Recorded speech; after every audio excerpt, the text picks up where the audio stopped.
Great Lakes Prepping here. In today's video, we're making blueberry jam completely from scratch, and then we're gonna go through the canning process.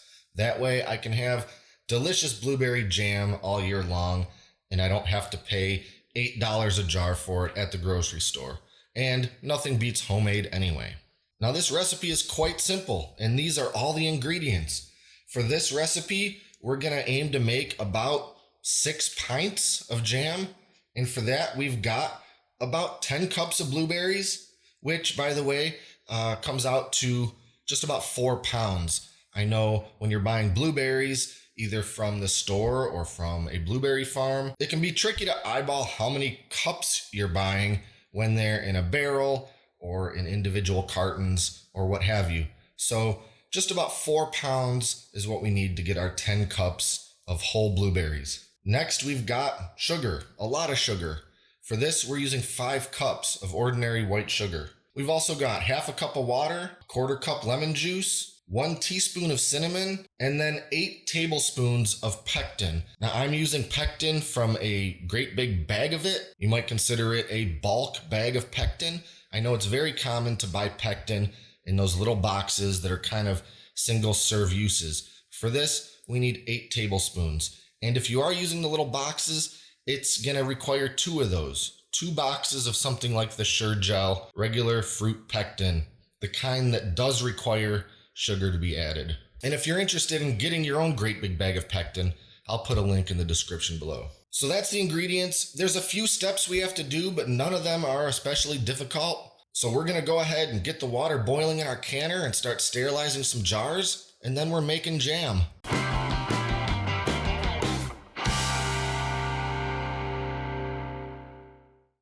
As always, the first thing I like to do is get the water in my canner boiling so I can sterilize my jars while I get the other stuff ready to start making. Since this amount of water takes a little while to come to a boil, it just makes sense to multitask. So these have been boiling for about 10 minutes now, and I'm gonna turn the heat off, move this out of the way, and get my pot over here to start making the jam. So here we've got a medium-sized stock pot, and we're gonna start adding in our blueberries. I'll mention that a lot of people seem to like to use a big saucepan for this, but I don't think that's quite big enough for my preference, considering I'm gonna have a bunch of messy, sticky stuff sort of bubbling about in there. I like to have a little more room to work with, so I'm gonna use the medium-sized stock pot. So we're just gonna get this started by adding all of our blueberries into the pot.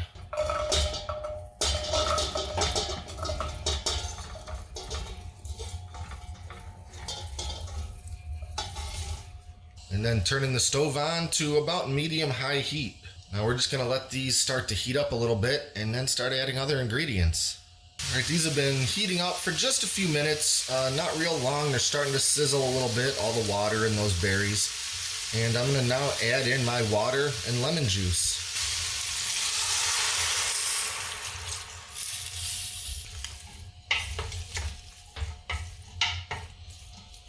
Now what I'm going for here is to just soften these berries up a little bit so I can start mashing them. For that, I'm going to use an ordinary potato masher, but I will mention that if you like your blueberry jam to be less chunky, you can absolutely pre-mash these, or rather I should say almost puree them either in a food mill or even a food processor. Now because I like my blueberry jam to have some pretty good chunks of blueberry in them, I like to do it this way. With other jams, I like it to be a little more pureed, such as strawberry jam. I don't really like chunks of strawberry, but for blueberry, I just prefer it that way. If you don't, before putting these into the pot, puree up your blueberries a little bit. I still caution against liquefying them. Just pulse them a little bit in that food processor. But for me, I'm gonna give this a few more minutes and then start hitting them with the potato masher.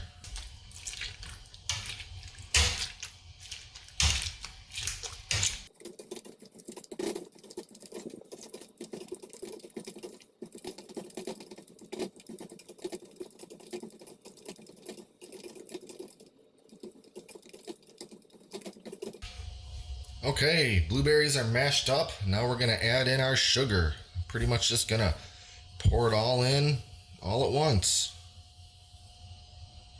And I'll go ahead and add my little bit of cinnamon at the same time.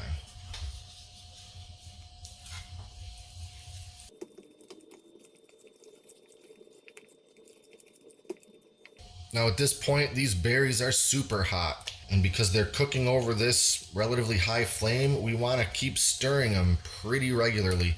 The last thing we want is for them to burn on the bottom of the pot. So what we want to do now is let this heat up to just about the point of boiling, and then we're going to add in our pectin. Okay, we're just about at the point where it wants to start boiling. So we're going to add in all of our pectin. And we want to stir this very thoroughly and make sure that none of this pectin is clumping up. We want to make sure to stir any clumping out of there and make sure it's completely incorporated. Now we just need to let this come back up to a boil, and in fact a strong boil. What we want is for it to boil strongly enough that stirring it won't knock that back down. You know, normally when something starts to bubble, you give it a few stirs and it sort of calms down. We want to make sure that we can't do that by stirring. That's how much of a boil we want. And once it gets to that boil, we want to let it go for a solid minute, again, stirring quite regularly. All right, it's been a minute. We're gonna go ahead and kill the heat and then move this over to the counter and start canning it.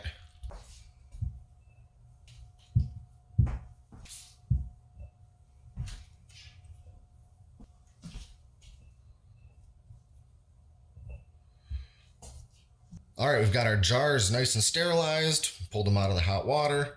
The jars are very hot, the jam is very hot, so definitely be careful when you're doing this. A real quick note about the jars. You don't really want to go bigger than a pint when you're canning jam. A lot of people actually like to do the half pints. For me, a pint is perfect. Also, the wide mouth jars are very common for jam, and that makes sense. It's easier to get a knife or a spoon in there, but I don't find any problem at all getting my jam out of a regular mouth pint jar. And since this is what I have an abundance of, that's what I'm using. They'll work perfectly fine.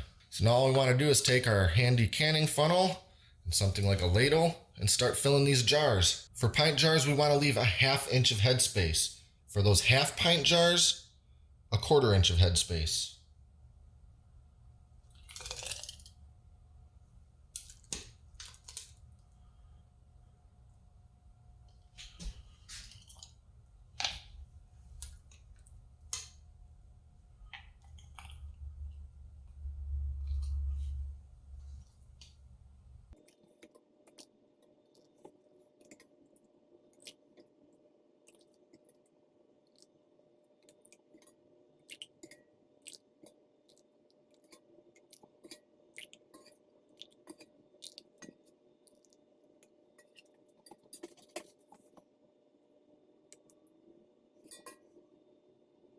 And we'll make sure to use our little headspace measuring / debubbler tool to ensure that we're at just about that 1/2 inch headspace on each jar.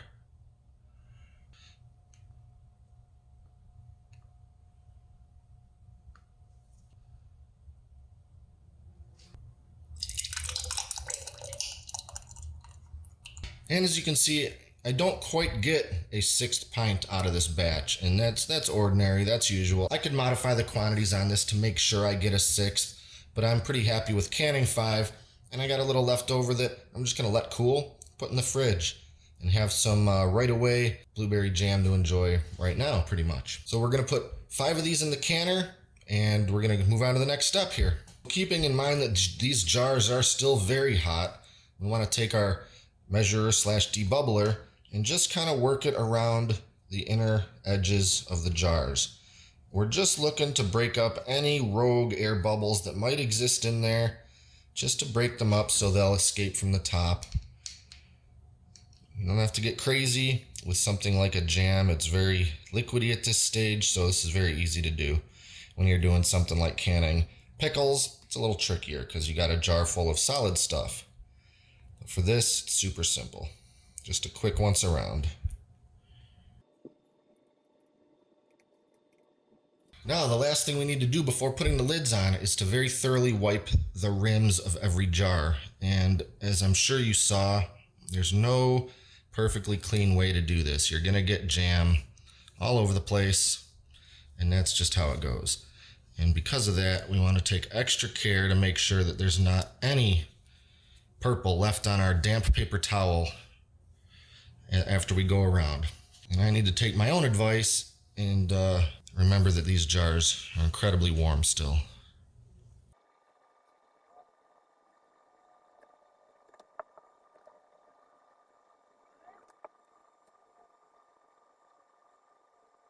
All right, now we'll just take our sanitized lids and stick them on the jar. Next to the rings, and as always, all we're going for is finger snug. We don't want them overly tight, or else it's not going to work.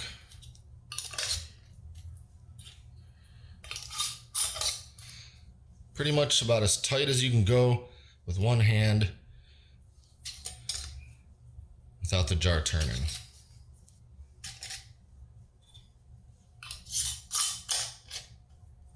Now we're back to the canner.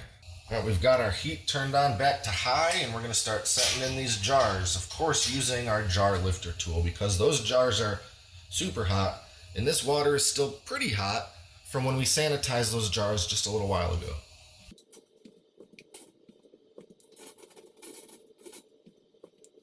And what we want is for the level of the water to be a good inch or two above the level of the jars. And you can kind of see here on the spoon that we're maybe not quite at 1 inch. So I'm going to add a little bit more water to this.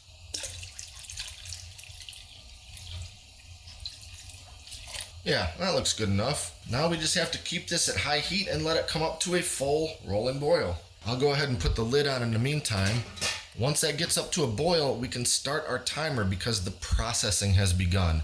And for both pint jars and half-pint jars, processing time for jams like this is 10 minutes. So we'll pick it up when this starts boiling. All right, we're here at a full boil, so I'm going to start my timer for 10 minutes.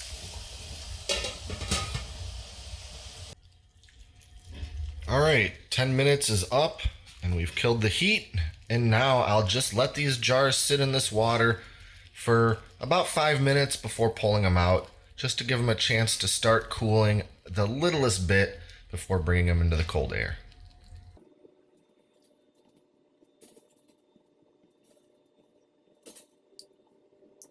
The lids have already started to pop, and that's a good sign. That's what we want to hear.